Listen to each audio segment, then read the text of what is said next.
उत्तर प्रदेश का नक्शा बदलने वाला है। जी हाँ, एक ऐसा एक्सप्रेसवे जिसके बनने के बाद आप हरियाणा बॉर्डर से सीधे नेपाल बॉर्डर और पूर्वांचल पहुंच जाएंगे। हम बात कर रहे हैं गोरखपुर शामली ग्रीनफील्ड एक्सप्रेसवे की। लेकिन रुकिए, अगस्त 2026 की इस नई रिपोर्ट में कुछ ऐसा हुआ है जिसने पूरे पश्चिमी उत्तर प्रदेश के जमीन बाजारों में हड़कंप मचा दिया है। योगी सरकार ने इसी महीने रूट पर आने वाले सभी 22 जिलों में जमीनों की रजिस्ट्री पर पूरी तरीके से रोक लगा दी है, यानी लैंड फ्रीज लगाने का फैसला कर लिया है। अगर आपकी भी ज़मीन इस रूट पर आती है तो आप ना तो उसे बेच पाएंगे और ना ही उस पर कोई नया निर्माण कर पाएंगे। खासकर बिजनौर और शामली जिलों में इस समय आर पार की स्थिति बनी हुई है। कहीं पिलर गाड़े जा रहे हैं तो कहीं किसान 10 गुना मुआवजे की मांग पर अड़ गए हैं।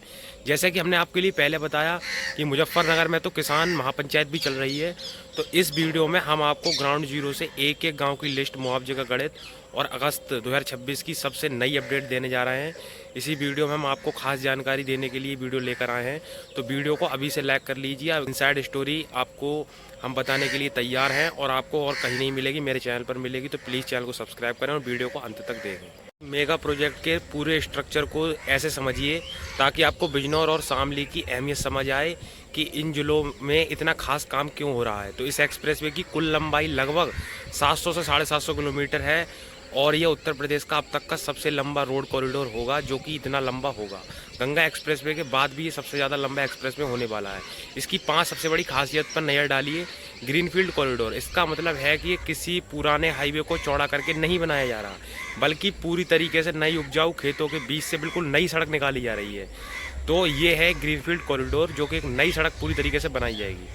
दूसरी सबसे बड़ी बात 6 लेन की चौड़ाई। इसकी चौड़ाई शुरुआत में 6 लेन की होगी, लेकिन भविष्य की जरूरतों को देखते हुए इसे 8 लेन तक फैलाया जा सकता है। चौड़ाई के लिए 150 मीटर का राइट ऑफ वे का तय किया गया है, ताकि भविष्य में कोई ट्रैफिक को लेकर कोई दिक्कत ना हो।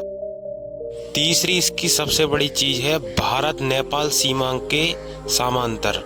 तो ये जो भारत नेपाल की सीमा है, इसके ही पैरेलल ये एक्सप्रेसवे चलने वाला है। और ये एक्सप्रेसवे रणनीतिक रूप से बहुत जरूरी है, क्योंकि ये अंतर्राष्ट्रीय सीमा के पैरेलल चलेगा। तो इस वजह से ये एक्सप्रेसवे जरूरी है।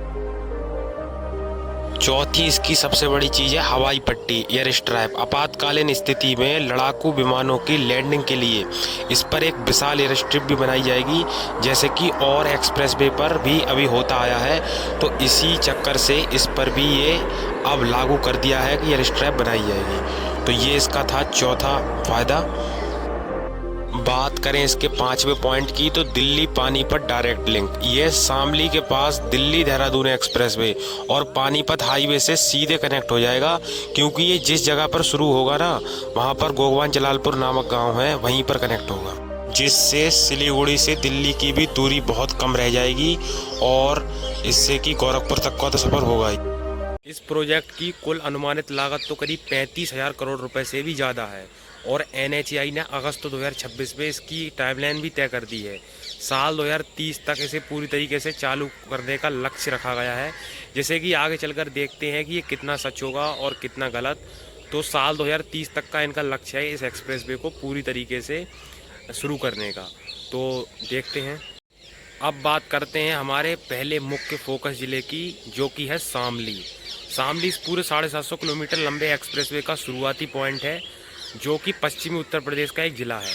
अगस्त 2026 की ताज़ा रिपोर्ट को ही माने तो इसके मुताबिक NHAI ने इस एक्सप्रेसवे को अलग अलग फेज में बांट दिया है। पहला फेज़ है शामली का पहला चरण, जिसे फेज़ 1 कहेंगे। प्रोजेक्ट का पहला फेज़ शामली से पीलीभीत तक बनेगा, जिसकी लंबाई करीब 348 किलोमीटर की होगी और ये शामली से पुमाया एक क्षेत्र है वहाँ तक का होगा, जो कि पीलीभीत ज़िले में होगा। यह हिस्सा सबसे पहले बनकर तैयार किया जाएगा। तो बात करें आगे की काम की, तो शामली में इस समय क्या चल रहा है, तो रूट और फाइनल लॉजिस्टिक ऑडिट की देखें तो अगस्त के इस महीने में शामली के सीमावर्ती इलाकों में लॉजिस्टिक और रूट का फाइनल अलाइनमेंट अप्रूव कर दिया गया है। यह एक्सप्रेसवे हरियाणा के पानीपत से आगे बढ़कर शामली में दाखिल होने वाला है। जमीनों के रेट में भी होगा धमाका। शामली में जैसे ही रूट का सर्वे फाइनल हुआ है, रिंग रोड और प्रस्तावित एक्सप्रेसवे के आसपास की जो ज़मीनें हैं, इनके कमर्शियल दाम आसमान छूने लगे हैं अभी से।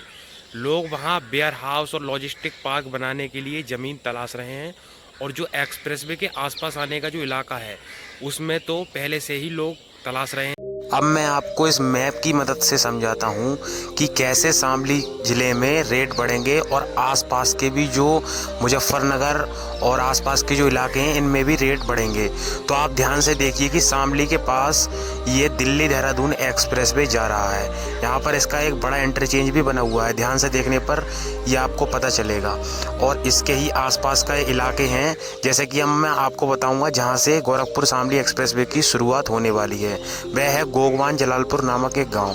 तो आप ध्यान से देखिए, यहाँ पर एक मुख्य बड़ा इंटरचेंज बन रहा है जो कि ट्रम्पेट इंटरचेंज है, और ये इस इलाके का सबसे ज़्यादा मुख्य इंटरचेंज होगा, जिससे कि ज़मीन के रेट यहाँ आसपास में काफ़ी बढ़ेंगे और लॉजिस्टिक पार्क जैसी कई नई नई चीज़ें यहाँ पर आने वाली हैं। तो इस पूरे क्षेत्र को इससे मुख्य फ़ायदा होने वाला है। इसमें सबसे ज़्यादा शामली ज़िले को फ़ायदा होने वाला है। तो इस वजह से शामली बहुत ही रणनीतिकार लोकेशन है इस एक्सप्रेसवे की।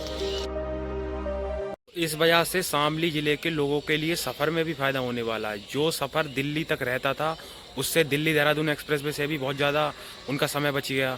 और अब साथ ही गोरखपुर और पूर्वांचल आप ज़िले में जाइए जैसे भी, और सफ़र बेहद ज़्यादा आसान होने वाला है। सिलीगुड़ी तक आपका बहुत ज़्यादा सफ़र आसान होगा और साथ ही आप उत्तराखंड भी अब आसानी से जा सकते हैं। चलिए अब चलते हैं उस ज़िले की तरफ जहां इस समय अगस्त के महीने में सबसे ज़्यादा ड्रामा और एक्शन देखने को मिल रहा है, बिजनौर ज़िला।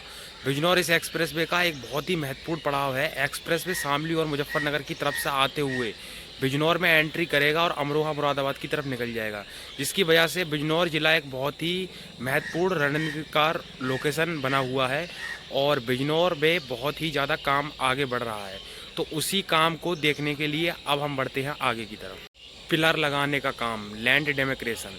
बिजनौर के सेवहरा और धामपुर ब्लॉक में NHAI की टेक्निकल टीमों ने ज़मीन पर उतरकर मार्किंग का काम तेज कर दिया है।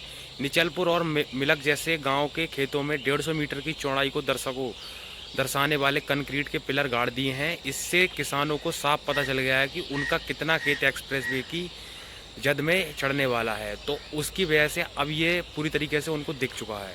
बात करते हैं उस एक बहुत महत्वपूर्ण बात की जो किसानों के लिए बहुत ज़्यादा महत्वपूर्ण है और जिनकी ज़मीन इस एक्सप्रेसवे में जा रही है उनके लिए भी बहुत ज़्यादा महत्वपूर्ण है।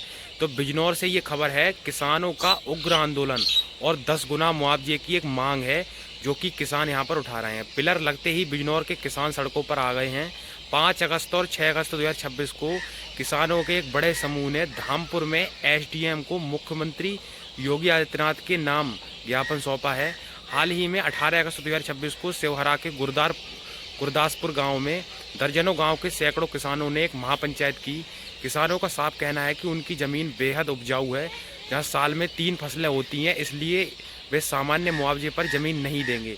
उन्हें बाजार रेट से 10 गुना मुआवजा चाहिए। किसानों ने उन्हें चेतावनी दी है कि मांग पूरी ना होने पर वे ज़मीन कम नहीं होने देंगे, जो कि उन्हें एक ऐसे दर्शाता है कि उनका एक उग्र रूप है। नंबर 3 है बिजनौर मेगा इंडस्ट्रियल कॉरिडोर को मंजूरी। 11 अगस्त की ये बात है। इसी बीच उत्तर प्रदेश सरकार ने बिजनौर को एक बहुत बड़ी सौगात दी है, जहां से गोरखपुर शामली एक्सप्रेसवे मेरठ पौड़ी राष्ट्रीय राजमार्ग क्रॉस करेगा। वहां सरकार एक विशाल औद्योगिक गलियारा इंडस्ट्रियल कॉरिडोर बनाने जा रही है। इसके लिए बिजनौर सदर तहसील के करीब 10 गाँव आएंगे। दर्शकों की सहूलियत के लिए आइए आपको एक बात बताते हैं कि बिजनौर ज़िले में ये एक्सप्रेसवे कहाँ से होकर गुजरेगा। बिजनौर के लगभग 131 गांव की ज़मीनों को इस प्रोजेक्ट के लिए चिन्हित किया गया है और अब हम आपको एक एक जगह का नाम बताएंगे कि एक्सप्रेसवे कहाँ से होकर गुजरने वाला है। तो वीडियो को आप पूरी देखें, तभी आपको पूरा पता चल पाएगा। तो दोस्तों, सीधी बात यह है कि गोरखपुर शामली एक्सप्रेसवे सिर्फ एक कोई सामान्य सड़क नहीं, यह पश्चिमी उत्तर प्रदेश और पूर्वांचल के बीच का सबसे बड़ा इकोनॉमिक गेम चेंजर साबित होने वाला है। अगस्त 2026 की ताज़ा ज़मीनी हकीकत यह है कि सरकार इस प्रोजेक्ट को 2030 तक हर हाल में पूरा करना चाहती है, जिसे कि कई ज़िलों में योगी आदित्यनाथ जी कहकर भी गए हैं कि अब इस पर काम बहुत तेज़ी से वो करवाएंगे, जिसके कारण ज़मीनों को फ्रीज करने की प्रक्रिया बहुत तेज़ी से चल रही है। और जैसे ही आगे काम बढ़ रहा है वैसे ही मैं अपनी वीडियो के हिसाब से आपके लिए बताता आ रहा हूं। तो प्लीज़ मेरे चैनल को सब्सक्राइब करें इसी बात पे। लेकिन अब सबसे बड़ा सवाल है, क्या बिजनौर और शामली के किसानों को उनकी कीमती और उपजाऊ ज़मीन का सही हक और मुआवजा मिल पाएगा? क्या किसानों को 10 गुना मुआवजे की मांग जायज़ है या नहीं है? तो वो अब सरकार फैसला डिसाइड करेगी और किसान मिलकर इस चीज़ का अब वो करने वाले हैं। पूरे प्रोजेक्ट को लेकर आप क्या सोचते हैं? क्या आपके गांव में भी पिलर लग चुके हैं? हमें आप नीचे कमेंट बॉक्स में अपने गांव के नाम के साथ अपनी राय ज़रूर लिखकर बताएं। इस वीडियो को अपने उन किसान भाइयों को और दोस्तों के साथ व्हाट्सएप पर जरूर शेयर करें जिनकी ज़मीन इस रूट में आ सकती है। उत्तर प्रदेश के एक्सप्रेसवे की पल पल की और बिल्कुल सटीक खबरों के लिए हमारे चैनल को अभी सब्सक्राइब करें और बेल आइकन दबाएं। मिलते हैं अगली वीडियो में एक और रिपोर्ट के साथ। तब तक के लिए धन्यवाद। जय हिंद, जय भारत।